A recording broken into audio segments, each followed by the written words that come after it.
Bismillahirrahmanirrahim. Assalamualaikum warahmatullahi wabarakatuh. Alhamdulillahi rabbil alamin, wal aqibatu lil muttaqin, wala udwana illa 'alal zalimin. Asyhadu an la ilaha illallah wahdahu la syarika lah, wa asyhadu anna Muhammadan 'abduhu wa rasuluh, la nabiyya wa la rasula ba'dah. Kaum muslimin, saudara-saudariku yang dimuliakan dan dirahmati oleh Allah Subhanahu wa taala. Judul tausiah kita pada kesempatan yang baik ini adalah dampak harta haram ataupun bahaya memakan yang diharamkan oleh Allah Subhanahu wa taala. Dalam sebuah doa, Nabi sallallahu alaihi wasallam bermunajat kepada Allah. Di antara doa yang sering dipanjatkan oleh Rasulullah sallallahu alaihi wasallam kepada Allah Subhanahu wa taala yaitu Allahumma kfini bihalalika an haramika wa aghnini bifadlika amman siwaka. Yang artinya adalah, ya Allah, cukupkanlah aku dengan yang halal dan jauhkanlah aku dari yang haram. Ya Allah, cukupkanlah aku dengan karunia-Mu dan jauhkanlah aku dari ketergantunganku kepada selain-Mu. Doa ini merupakan bentuk permintaan kita kepada Allah Subhanahu wa taala agar kita senantiasa diberikan rezeki yang halal, agar kita senantiasa mengambil ataupun menempuh cara di dalam mendapatkan harta, di dalam mengumpulkan harta, di dalam mencari nafkah itu dengan cara halal. Dan juga doa ini merupakan larangan bagi kita semua untuk menjauhi harta haram, untuk menjauhi cara-cara yang dibenci dan dimurkai oleh Allah Subhanahu wa taala di dalam mendapatkan harta, di dalam mencari rezeki ataupun mencari nafkah. Jamaah yang dimuliakan oleh Allah Azza wa Jalla, sebagian manusia atau kebanyakan manusia di dalam mengumpulkan harta, di dalam mencari harta, terkadang tidak memperhatikan kode etik ataupun undang-undang ataupun rambu-rambu di dalam mencari harta. Yang jelas mereka bekerja, mereka mencari nafkah, mereka mencari rezeki, tetapi masih banyak di antara kita, masih banyak di antara umat Islam yang tidak memperhatikan apakah cara yang digunakan dengan cara yang halal ataukah dengan cara yang haram.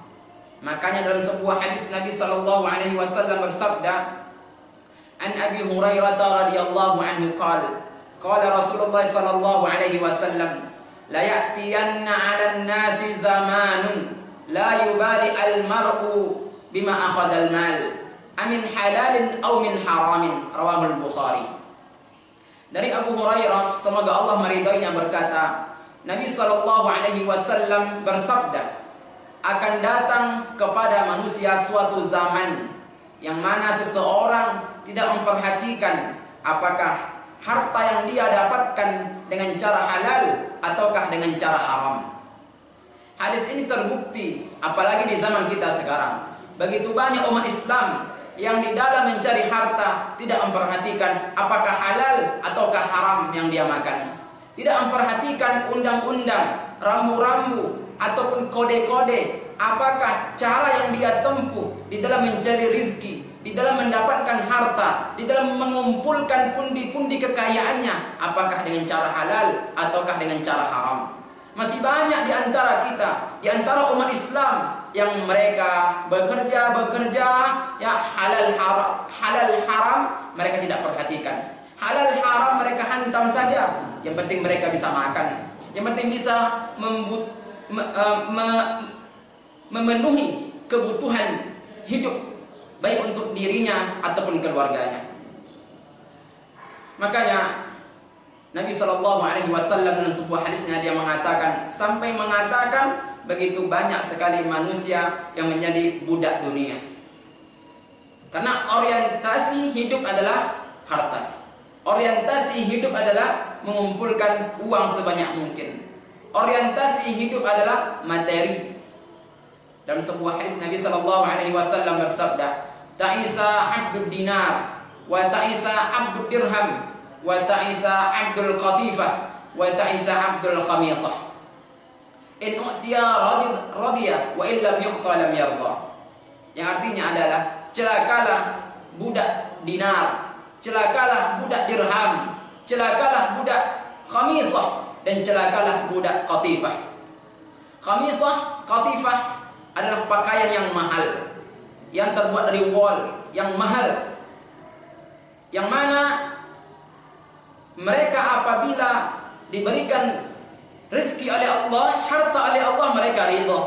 Dan apabila tidak diberikan harta ataupun rezeki ataupun macet harta mereka, maka mereka murka, mereka marah kepada Allah Subhanahu wa taala. Begitu banyak manusia zaman sekarang yang menjadi budak dunia, yang hanya berpatokan kepada materi, sampai mereka kalau diberikan harta, lancar urusannya, lancar bisnisnya, mereka senang. Mereka bersyukur kepada Allah. Tetapi ketika macet, ketika tidak sesuai, ketika tidak diberikan oleh Allah nafkah, rizki ataupun harta, mereka marah kepada Allah. Mereka murka kepada Allah Azza wa Jalla.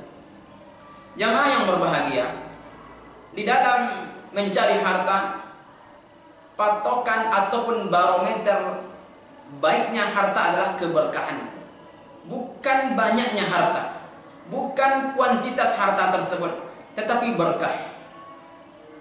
Abu Abbas Al-Hirrani di dalam Majmu'ul Fatawa mengatakan, "Al-qalilul halal yubaraku fihi, wal haramul katsir yadhhabu wa fayamhaquhu Allah Ta'ala." Harta yang sedikit tetapi didapat dengan cara yang halal itu berkah. Ya. Harta yang sedikit didapat dengan cara halal berkah, daripada harta yang banyak tetapi didapat dengan cara haram, maka dia akan hilang keberkahannya dan akan dihancurkan oleh Allah Subhanahu wa taala. Saudara-saudariku yang dimuliakan oleh Allah Subhanahu wa taala, memakan harta haram banyak sekali dampaknya. Mencari harta dengan cara haram banyak sekali efek yang akan timbul. Banyak sekali efek negatif ataupun efek sampingnya. Di antaranya adalah, yang pertama, memakan harta haram ini merupakan bentuk durhaka kepada Allah dan mengikuti langkah-langkah syaitan. Dalam Al-Quran surat Al-Baqarah, Allah Subhanahu wa taala mengatakan, "Ya ayyuhan nas, kulu mimma fil ardi halalan thayyiba wa la tattabi'u khutuwatis syaitan innahu lakum aduwwum mubin." Hai manusia, kata Allah, makanlah yang ada di bumi yang halal dan baik, dan janganlah kalian mengikuti langkah-langkah syaitan. Sesungguhnya syaitan merupakan musuh yang nyata bagi kalian. Ayat ini memerintahkan kepada kita, Allah Subhanahu wa taala mewajibkan kepada kita untuk makan, minum itu yang halal. Harta yang kita peroleh, nafkah yang kita dapatkan, rezeki yang kita dapatkan, yang kita cari, itu harus dengan cara halal. Dan janganlah kita mengikuti langkah-langkah syaitan. Makanya orang-orang yang memakan harta haram, mendapatkan harta dengan cara haram, berarti dia telah mengikuti langkah-langkah syaitan. Berarti dia telah berusaha untuk menjadi temannya syaitan. Ingat jamaah, durhaka kepada Allah ini akan menimbulkan bahaya yang begitu luar biasa. Allah benci kepada kita. Allah akan menjauh dari kita ketika kita mengerjakan sesuatu yang dimurkai oleh Allah, yang dibenci oleh Allah, dan memakan harta haram, mencari harta dengan cara haram. Ini adalah bentuk durhaka kepada Allah Subhanahu wa taala. Ini yang pertama, memakan harta haram. Bahaya yang kedua, memakan harta haram mencari nafkah dengan cara haram membuat kurang semangat beramal, membuat hilangnya motivasi untuk beramal soleh. Dalam sebuah ayat Allah Subhanahu wa taala mengatakan, "Ya ayyuhar rusul, kulu minat thayyibati wa'malu shalihan, inni bima ta'maluna alim." Hai para rasul, makanlah yang halal, yang baik, dan kerjakanlah amal soleh. Sesungguhnya Allah Subhanahu wa taala mengetahui apa yang kalian kerjakan. Ibnu Katsir dalam tafsirnya mengatakan, para rasul diperintahkan oleh Allah Subhanahu wa taala untuk memakan yang halal, memakan harta halal, mencari harta dengan cara halal. Kemudian diperintahkan untuk beramal soleh. Ketika ada penyandingan dua ibadah di dalam satu ayat, ini merupakan isyarat bahwa makan yang halal, minum yang halal merupakan sesuatu yang membuat seseorang semangat beribadah, yang akan membuat seseorang termotivasi untuk beribadah, untuk beramal soleh ketika mengkonsumsi makanan yang halal, minuman yang halal, didapat dengan cara yang halal dan baik. Sebaliknya, seseorang yang memakan yang haram, memakan harta haram, didapatkan dengan cara haram, maka semangat untuk beribadah berkurang, bahkan malas beribadah. Makanya ketika ada orang malas untuk sholat berjamaah, malas untuk membaca Al-Quran, malas untuk mendengarkan kajian, malas untuk hadir duduk di majelis ilmu, tidak mau untuk berbakti kepada orang tua, jelek akhlaknya, bisa jadi makanan yang dikonsumsi, minuman yang dikonsumsi, yang dia makan, yang dia minum, itu didapat dengan cara haram. Karena yang membuat seseorang semangat beribadah ketika dia memakan makanan, minuman yang halal dan didapat dengan cara halal. Tetapi seseorang yang mendapatkan harta dengan cara riba, dengan cara menang judi, menang togel, didapatkan dengan mengambil harta orang lain, dengan menyogok, disogok, korupsi, dan cara-cara yang tidak halal, maka membuat seseorang itu malas untuk beramal soleh. Karena yang membuat seseorang semangat untuk beramal soleh diantaranya adalah makanan, minuman, rezeki ataupun nafkah yang dia dapat, yang dia tempuh itu dengan cara halal. Makanya dampak yang akan timbul apabila seseorang memakan harta haram ataupun menempuh cara yang haram, maka membuat dia kurang semangat untuk beramal soleh. Yang kedua. Yang ketiga, dampak harta haram. Makan harta haram ini merupakan karakter ataupun cerminan orang-orang Yahudi dan Nasrani.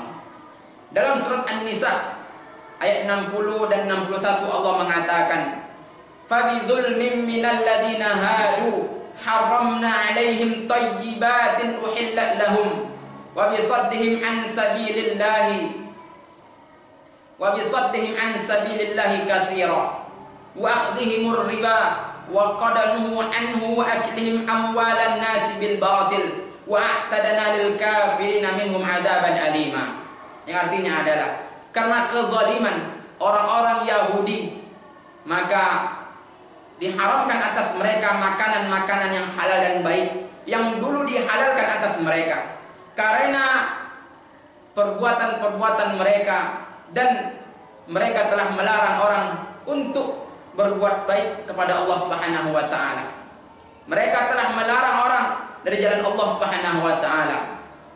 Dan mereka telah melakukan transaksi riba yang mana ini telah dilarang atas mereka, dan mereka memakan harta dengan cara yang batil, dan kami, kata Allah, telah menyiapkan untuk orang-orang Yahudi azab yang sangat pedih. Ibnu Ibnu Katsir dalam tafsirnya mengatakan orang-orang Yahudi dilarang untuk berbuat riba, tetapi mereka mencari cara supaya riba ini halal. Artinya apa? Artinya mengakal-akalin, mencari tipu daya agar riba ini halal. Jamaah, di zaman sekarang begitu banyak orang yang sudah tahu riba ini haram, tetapi mencari-cari cara, ya, mencari-cari cara supaya riba ini halal. Diakal-akalin supaya riba ini halal. Ingat, ini adalah bentuk memakan harta haram. Dan ini adalah karakter orang-orang Yahudi, karakter orang-orang Nasrani yang kita harus menyelisihinya. Khalifu al-Yahud, khalifu al-Majus. Selisihilah orang Yahudi, selisihilah orang-orang Majusi. Man tashabbaha biqaumin fahuwa minhum. Barang siapa yang menyerupai suatu kaum, maka dia termasuk dari golongan tersebut.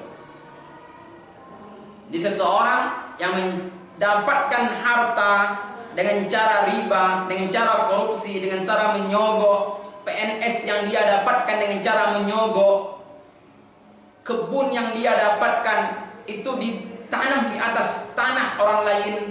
Ingat, ini adalah karakter orang-orang Yahudi, karakter orang-orang Nasrani. Ini yang ketiga. Dampak yang berikutnya memakan harta haram, bahwa orang yang memakan harta haram ataupun mencari harta dengan cara haram membuat doanya tidak terkabul. An Abi Hurairah radhiyallahu anhu qala Rasulullah sallallahu alaihi wasallam, inna Allaha thayyibun la yaqbalu illa thayyiba. Wa inna Allah ta'ala amara al-mu'minina bima amara al-mursalin.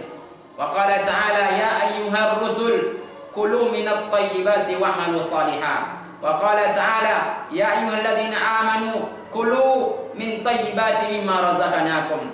Thumma dzakara ar-rajula yutilus safar ash'atha albara yamuddu yadayhi ila as-sama' ya rabbi wa malbasuhu haram wa mat'amuhu haram wa mashrabuhu haram wa ghudhiya min haram fa anna yustajabu lah. Yang artinya adalah dari Abu Hurairah, semoga Allah meridhoinya, berkata, Nabi sallallahu alaihi wasallam bersabda, sesungguhnya Allah itu baik dan Allah menerima hanya yang baik. Allah Subhanahu wa taala memerintahkan orang-orang beriman sebagaimana Allah memerintahkan para rasul. Allah mengatakan, hai para rasul, makanlah makanan yang halal dan baik dan beramal salehlah. Allah juga mengatakan, hai orang-orang beriman, makanlah harta-harta yang halal yang telah direzekikan kepada kalian. Kemudian Nabi sallallahu alaihi wasallam bercerita, menyebutkan tentang seorang laki-laki yang dia telah melakukan ataupun sedang melakukan safar yang sangat jauh, bersafar, yang mana rambutnya kusut, berdebu, yang dia menengadahkan, mengangkat tangannya dan menengadahkan ke atas langit, dan dia memanggil, ya Allah, ya Allah, ya Tuhanku, ya Tuhanku. Tetapi dia berdoa, akan tetapi makanan yang dia makan adalah didapat dengan cara haram. Minuman yang dia minum didapat dengan cara haram. Baju yang dia gunakan, yang dia pakai didapat dengan cara haram. Bagaimana Allah akan mengabulkan doa orang yang semacam ini? Saudara-saudariku, di antara doa ataupun waktu yang mustajab untuk berdoa adalah ketika sedang safar. Ya, laki-laki yang disebut oleh Nabi sallallahu alaihi wasallam tadi ini sedang safar, yang artinya tingkat dikabulkannya doa sangat tinggi. Dia sedang safar, sedang butuh sekali, tidak ada apa-apa. Kemudian dia memanggil nama Allah, ini ada berdoa, dan dia menghinakan dirinya di hadapan Allah seakan-akan dia butuh. Ini faktor-faktor yang membuat doanya sangat kuat untuk dikabulkan. Tetapi karena makanan, minuman yang dia konsumsi, yang didapatkan dengan cara yang haram, dan gizi yang ada pada badannya didapat dengan cara haram, bagaimana doanya akan terkabul? Jamaah, ini adalah peringatan keras. Kita selaku ayah, kita selaku kepala rumah tangga, hati-hati kita ketika mencari harta, ketika mencari rezeki. Jangan hanya dapat uang, jangan hanya dapat gaji, tetapi harus kita kaji ulang. Gaji yang saya dapatkan, uang yang saya dapatkan, apakah sudah benar-benar halal ataukah ada unsur haram di situ? Karena ketika makanan, minuman, rezeki yang kita didapat dengan cara yang haram, membuat doa kita tertolak, membuat doa kita tidak dikabulkan oleh Allah Subhanahu wa taala. Bayangkan jamaah, kita adalah makhluk Allah yang hina. Kita meminta hanya kepada Allah, kita bermunajat hanya kepada Allah. Bayangkan, pikirkan, renungkan, ketika doa kita tidak diterima oleh Allah. Kita capek-capek berdoa tapi tidak diterima oleh Allah, disebabkan karena makanan, minuman, rezeki, harta yang kita dapatkan ataupun cara yang kita tempuh dengan cara yang haram. Wal'iyadu billah. Ini bahaya, memakan harta haram. Yang berikutnya, dampak harta haram. Orang yang memakan harta haram ataupun mencari harta dengan cara haram, maka berhak badannya disentuh oleh api neraka. Dalam sebuah hadis Nabi sallallahu alaihi wasallam bersabda, "Kullu lahmin nabata min haramin fannaru aula bihi." Setiap daging yang tumbuh dari yang haram, ya, artinya daging ini menjadi haram, didapatkan dengan cara haram, artinya makanan, minuman yang dia konsumsi kemudian menjadi daging, dan ini dihasilkan dengan cara haram, maka api neraka lebih baik baginya. Wal'iyadu billah. Ini adalah warning yang sangat keras. Hati-hati kita di dalam mencari harta, di dalam mendapatkan pundi-pundi rupiah, di dalam mendapatkan gaji dan lain sebagainya. Bisa jadi ya itulah yang akan menjerumuskan, mencampakkan kita ke dalam api neraka. Yang berikutnya, yang terakhir, dampak memakan harta haram, bahwa apabila memakan harta haram ini akan banyak sekali musibah. Dalam sebuah hadis Nabi sallallahu alaihi wasallam bersabda, "An Ibnu Abbas radhiyallahu anhu qala Rasulullah sallallahu alaihi wasallam, idza dhahara az-zina war riba fi qaryatin ahallu bi anfusihim adab Allah." Dari Ibnu Abbas, semoga Allah meridhoinya, berkata, Nabi sallallahu alaihi wasallam bersabda, apabila telah merebak, telah tersebar zina dan transaksi riba di suatu negeri, maka mereka telah mengizinkan diri mereka, daerah mereka untuk diazab oleh Allah Subhanahu wa taala. Tidak bisa dipungkiri, zaman sekarang zina, riba di mana-mana. Zina, riba di desa, di kota, di pelosok, di keramaian, semuanya ada. Nauzubillah. Di sekeliling kita begitu banyak transaksi riba, membeli rumah dengan cara riba, ya, meminjam uang ke bank dengan cara riba, membeli mobil, membeli motor dengan cara riba, arisan, kredit, bahan bangunan dan lain sebagainya dengan cara riba. Ini banyak sekali. Apabila itu kita lakukan, maka berarti kita telah siap diri kita, kampung kita untuk diazab ataupun siksa oleh Allah Subhanahu wa taala. Musibah silih berganti menimpa daerah kita, menimpa negara kita, Indonesia tercinta, Nusantara tercinta. Kenapa?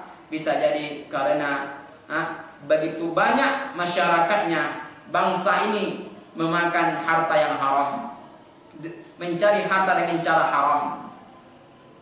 Saudara-saudariku yang dimuliakan oleh Allah Subhanahu wa taala. Oleh karena itu, setelah kita mendengar kajian ini, kita pulang, kita renungkan, kita introspeksi diri. Apakah harta yang selama ini ada pada kita sudahkah 100% halal? Apakah masih ada unsur-unsur haram? Kita yang selaku PNS, apakah ketika kita dulu mendapatkan lulus PNS, apakah betul-betul murni ataukah ada unsur curang di situ? Apakah ada unsur menyogok di situ? Kalau ada unsur menyogok, berarti gaji yang kita terima itu masih ada unsur haram di situ. Kebun yang kita punya sekarang, apakah tanahnya itu adalah punya kita, hak kita? Apakah masih ada unsur-unsur punya orang di situ? Apakah uang yang kita dapat, yang kita kasihkan ke istri, yang kita kasihkan untuk pendidikan anak, untuk dapur, untuk keperluan rumah tangga, apakah dihasilkan dengan cara judi?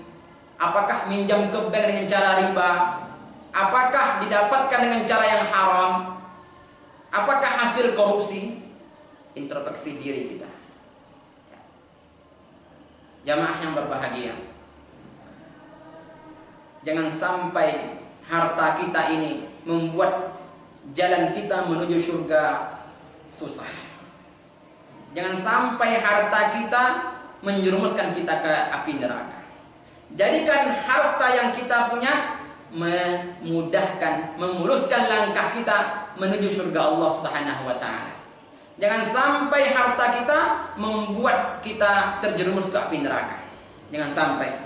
Maka daripada itu, siapapun kita, ketua kelompokkah kita, ketua KUD-kah kita, bendahara pesantren kah kita, anggota dewankah kita, harta kita, harta orang. Ya, jangan sampai harta kita, harta orang, harta kita. Yang sampai semacam ini. Karena semuanya akan dipertanggungjawabkan di hadapan Allah Subhanahu wa taala. Mudah-mudahan tausiah ini bermanfaat, terkhusus untuk diri sendiri dan juga untuk jemaah sekalian. Wassallallahu ala nabiyina Muhammad wa ala alihi wa sahbihi wasallim. Wassalamualaikum warahmatullahi wabarakatuh.